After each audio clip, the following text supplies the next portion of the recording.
Praise the Lord, கர்த்தருக்கு ஸ்தோத்திரம். இன்று கர்த்தர் நம்மோடு பேச விரும்புகிற வார்த்தை, உனக்கு சந்தோஷம் மகிழ்ச்சி உண்டாகும். வானத்தையும் பூமி உண்டாக்கின கர்த்தர் சொல்றாரு, உங்க வாழ்க்கையில சந்தோஷம் மகிழ்ச்சி உண்டாகும்னு சொல்றாருங்க.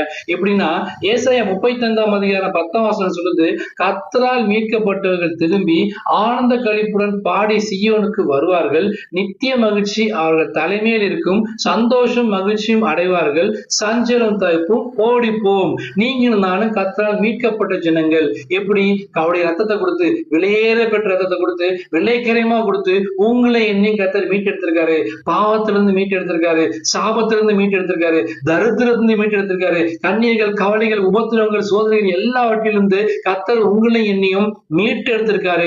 நீங்கள் நானும் மீட்கப்பட்ட ஜனங்கள். நம்ம ஆனந்த களிப்புடன் சீயோனுக்கு வருவோம். நித்திய மகிழ்ச்சி. ஒரு நாள் 2 நாள் இல்லைங்க, நித்தியமா அனுதினம். நேத்து இன்னைக்கு நாளையில கடைசி வரைக்கும் நித்தியமா மகிழ்ச்சி நம்ம தலைமையில் இருக்கும். நம்ம விட்டு நீங்காதபடிக்கு தலைமையில் இருக்கும் கர்த்தர் சொல்றாரு. அது மட்டும் இல்லாம சந்தோஷம் மகிழ்ச்சியும் அடைவார்கள். ரெண்டுமே ஒண்ணுதான். கர்த்தர் எல்லா பகுதியிலும், கர்த்தர் உங்க வாழ்க்கையில, குடும்பத்துல, ஊழியத்துல, வேலை செய்யறது எல்லா இடத்தையும் சோர்ந்து போகாதபடிக்கு உங்கள் கண்ணீரை துடைக்கிற தேவன் இன்றைக்கு சந்தோஷம் மகிழ்ச்சி அடைவார்கள் சொல்றாருங்க. முக்கியமான விஷயம், சஞ்சலம் தவிப்பும் ஓடிப்போம்.